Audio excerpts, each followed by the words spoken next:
Stephen A is cooking with hot grease right now.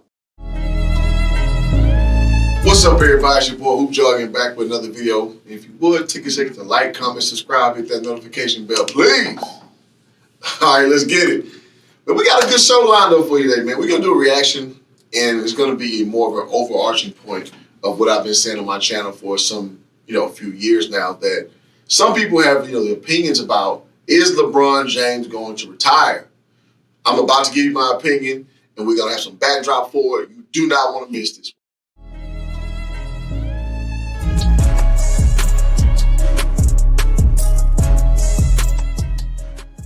So, guys, as you know, man, the well that just keeps on giving manna from heaven. My guy, Stephen A. Smith, the politician slash, the face of sports reporting, you name it. Listen, man, his podcast just gives you so many gems for that matter. And I just want to, follow up with, one of his latest videos and kind of lament on my point about if I think LeBron James will retire soon. So let's go ahead and just roll that beautiful bean footage, man. Earlier this week, we saw the Los Angeles Lakers eliminated from playoff contention at home, by the way, by Ant-Man himself, Anthony Edwards, and the Minnesota Timberwolves. The Lakers lost in five. And the team met with the media yesterday to talk about the offseason and what needs to happen heading into next year. Head coach J.J. Redick had one thing on his mind yesterday when talking about what the Lakers need to do to improve. Take a listen. I'll start with the offseason and the work that's required in an offseason to be in championship shape. And, we have a ways to go as a roster. And certainly there are individuals that were in phenomenal shape. There's certainly other ones that could have been in better shape. First things first. Yes, Stephen A. is going to allude to what I'm going to say right now. And listen, man, this is the culmination of what LeBron James has, put forward. Like, you brought in your podcast buddy, J.J. Redick, in, and he's the person who's curating this whole situation, which is your post-40 career. So, yeah, J.J. is going to play to the – he gonna toe the line. So, J.J. is – if you guys watch the series, Luka Doncic was clearly the best player on the floor. Now, was he most in shape, to J.J.'s point? No, not at all. However, the person who had the most impact on the Lakers, front, Luka Doncic. So this is interesting because to put things in full context, me as a coach, is it wise to more or less take up for your 40-year-old, about to be 41-year-old player, or your guy who just turned 26, who's obviously the better player, who's obviously the guy you want to re-sign down the line? So it's interesting that this is the way that JJ is coming to this. And now we can parse through the reasons why. Maybe because there's some behind-the-scenes things we don't know. Maybe just because, again, you're loyal to the guy who got you your job. So it's very interesting to see that on the front end. Let's roll the clip. Obviously, he's talking about Luka Doncic. It doesn't take an Einstein to figure that out. That may not be the only person he's talking about, but clearly he's talking about him at the very least. He's the one that's going to have the ball in his hands the majority of the time. He's going to be the face of the franchise for the next decade, or at least the foreseeable future. He is a basketball iconic superstar, globally, I might add. And so because of that, you're looking at him and the conditioning or lack thereof, the manner in which he was attacked, the fact that in Game 5, in the closeout game, he gave up 9 blow-bys, for crying out loud. That is something that has to be rectified. J.J. Redick knows that, and his willingness to speak about that is not hypocritical in any way, ladies and gentlemen, because J.J. Redick, say what you will about him, but he has always been somebody that's been in shape. He was always, his penchant and what rode his success through Duke as an All-American, and then ultimately on a professional basis. And here's what I'm going to say to this, man. What does that have to do with the price tag in China? Whether if you play, you're in shape or not. That's irrelevant. As a head coach, the presumption is, you didn't necessarily have to play. You just understand the game. We can name off guys who are legendary, like very popular, didn't play at the highest level. Guys like the Van Gundy brothers. Plenty we can name. So that's irrelevant. It's just funny that Stephen A is accentuating that. So part of me doesn't know is that, because of his, recent run-ins with LeBron and trying to kind of be nice, or him just trying to. Yeah, I mean that's pretty much it. Him trying to be nice, with the current state of affairs. It's interesting for him to state that because it's the obvious. So it doesn't matter if JJ was in shape or not as a coach. And so I don't understand how this is even relevant to that. But we'll get to the further point. But there's somebody I just, as a former player / coach, that's just interesting for a thing to bring up when you're trying to make an evaluation for a player. Go ahead, run the clip. Number two, when the Lakers talk about improving their roster, understand that they don't have a boatload of things to work with. You got some players, the Austin Reeves, the Rui Hachimuras, the Jared Vanderbilts of the world, the Gabe Vincents of the world. All of them are hovering around anywhere from 11 to 13 million in salary. Here's the problem with an Austin Reeves that's making about 13 million. If you move him, how much equitable compensation are you getting in return? He's established himself as a bona fide number 3 option for the Los Angeles Lakers. He's averaged about 20 points a game this year. He's improved vastly. And if you're going to move him, okay, what kind of equitable compensation are you going to get in return for his services? Because at $13 million, again, the salaries don't necessarily match. He's grossly underpaid. So because he's grossly underpaid, it's one of those situations where if you move him, you're going to get shortchanged on the return. I don't know about that. But the biggest thing it brings me to is having me wondering about LeBron James. If LeBron James, before he gets to LeBron, so I think Stephen A. is laying the backdrop of the current state of the Lakers perfectly. You don't have a lot of moves to make. There's not this miraculous move around the corner. You've already played that hand. Big Joker, you already put that down. You got Luka Doncic. You got a 26-year-old top 3 player in the NBA for a 30-year-old top 10 player. Listen, man, by my ghetto math, give me the younger player who's higher ranked. So this is the funny part of it all. From what I constantly see from the media is they frame it as, let's make this perfect roster for LeBron to win another one. And I'm going to say this, man, as a 41-year-old man, peep your boy out. You don't get better after 40. You don't get better after 40. So this notion that you can just keep tweaking here with Jared Vanderbilt, tweak there with Austin Reeves, maybe trade Dalton Connect. No. Maybe get Ruchi Hachimura into a situation and bring some. No. Hoop Jargon is telling you first, you're not going to make an instant championship product with this because you've made your bed with LeBron James a long time ago. So again, we're going to build it towards my ultimate opinion about him retiring or not. But this is kind of setting the backdrop of how, listen, man, at the end of the day, Rob Pelinka's job is to build a championship product. Don't get it twisted. But if we're being realistic, no, you got too many parts. Again, they're underpaid, so if you move them, you got to bring in bigger salaries, and then you have basically a roster that is predicated on 2 guys who are very ball dominant with LeBron and Luka. Now, I will say this. LeBron has did a pretty decent job of playing off ball this playoff series here, but led to a 4-1 gentleman sweep. But going forward, listen, ladies and gentlemen, he's not going to be a better iteration of himself. So this notion that you're just one piece away, a trade or 2 away of improving this dynamic, it's a pipe dream. But roll the clip. If LeBron James decides to come back for his 23rd season, which everybody and their grandmama believes he will, I think a legitimate question to be asked is, what is he playing for? Do y'all understand that since LeBron James has arrived in Los Angeles, they missed the playoffs, they won a championship in the bubble, but then they spent the next 3 years or 4 years or so either missing the playoffs or getting bounced in the first round? Now, Stephen A. talking that sugar honey iced tea right now. This is the reality of the Lakers. As a Laker fan since about 8th grade, I'm 41 years old. You do the math. So a lot of people who, what I call transplant for that matter, Laker fans, they come in and they say, well, before LeBron came in, y'all was this, that, and third. Okay. But the reality is this. The Lakers are predicated on excellence. So as Stephen A. laid out, beside the bubble championship, it's not been a lot of success. And in recent history, as I talked about in an earlier video, In the last 14 playoff games, he's been 2-12. So from a front office standpoint, I know the Buss family loves LeBron James, but when you look at the ultimate totality, I think it's been about 7 years now.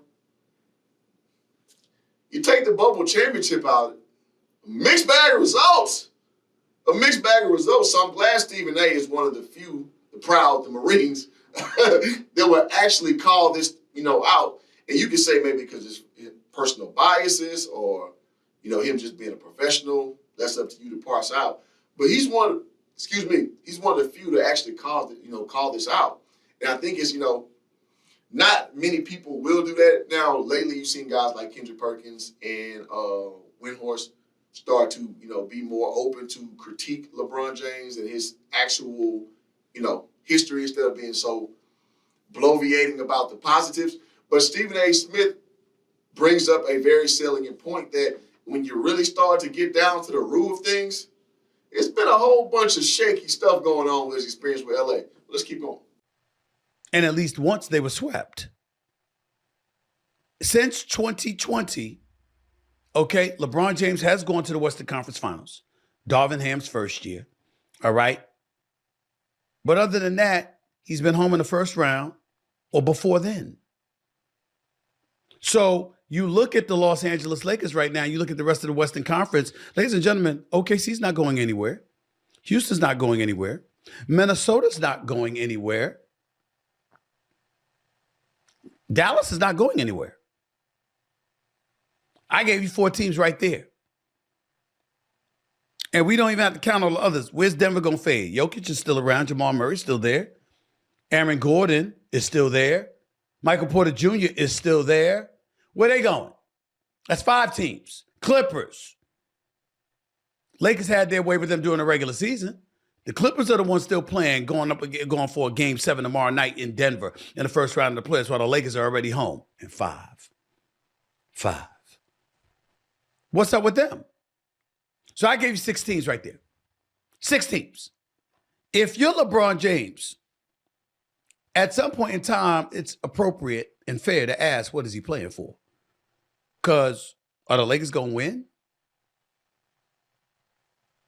OKC's the one with the assets. Houston's the one with the assets. Minnesota got Ant-Man and some defensive wizards around them. Dallas, Kyrie eventually will return. Anthony Davis, Daniel Gafford, Derek Lively. They ain't going away. I'm just saying, we got to pay attention to these things.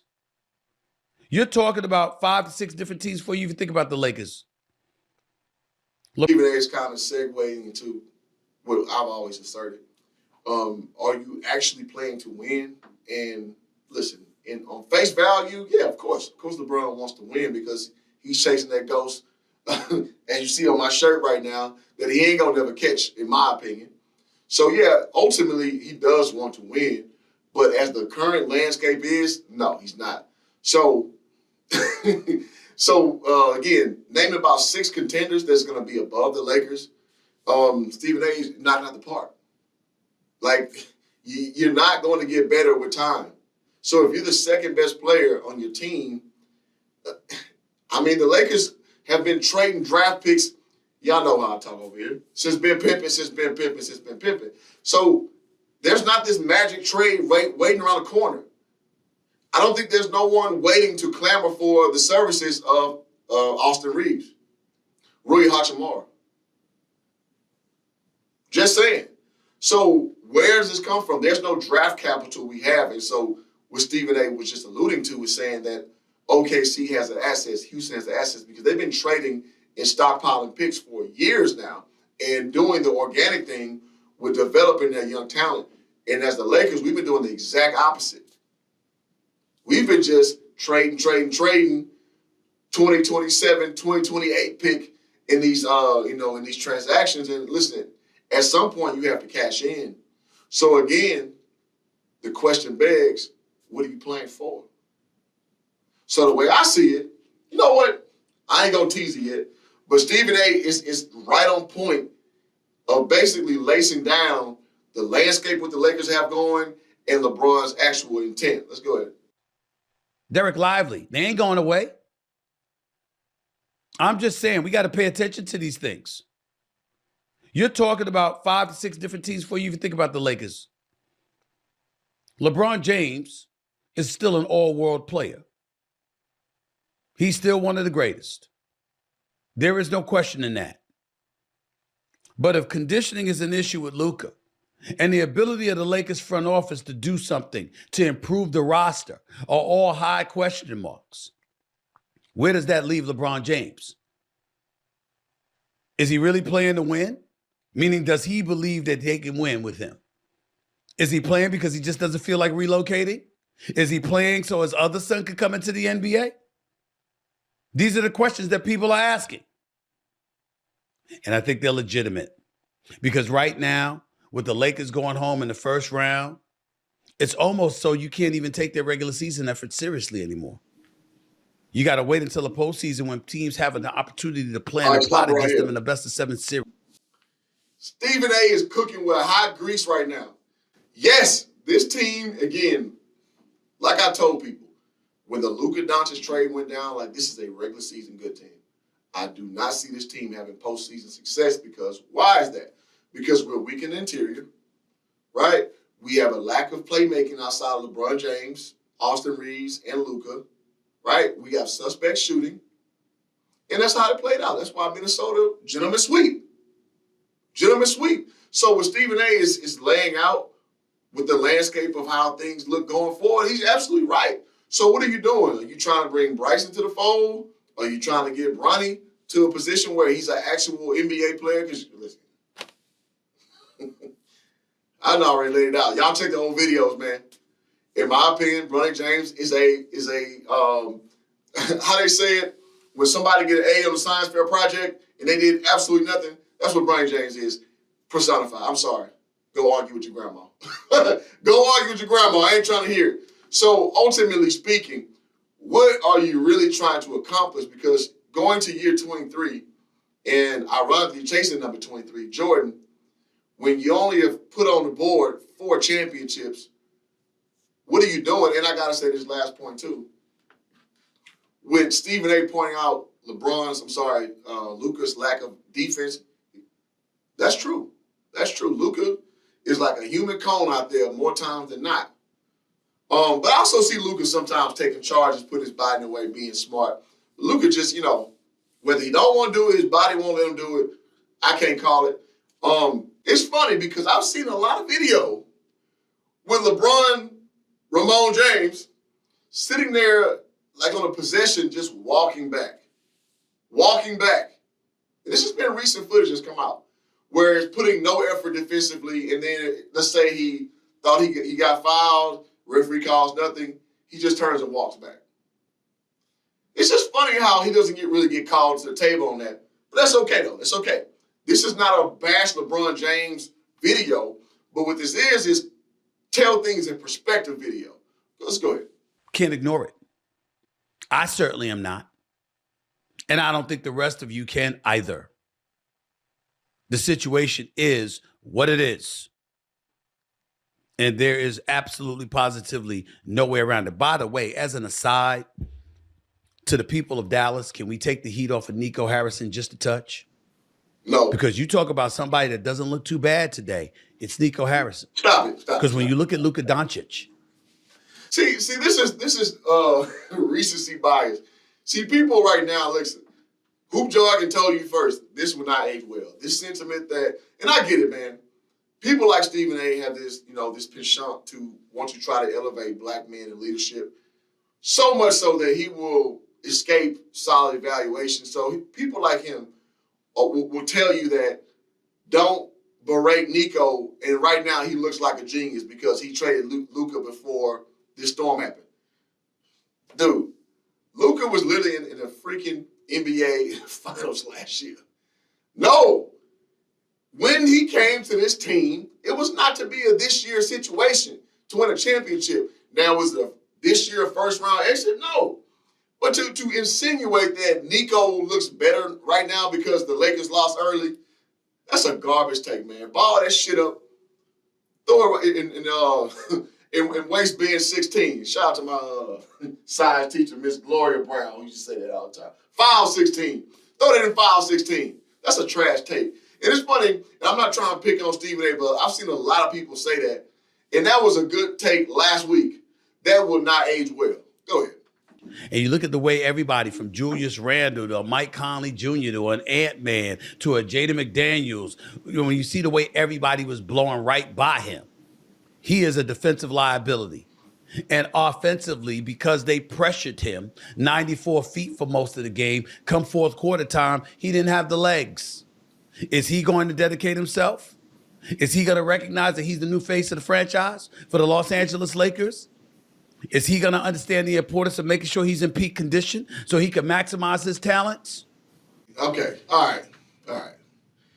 Again, man, listen, I like Stephen A. because he broaches these topics that need to be discussed.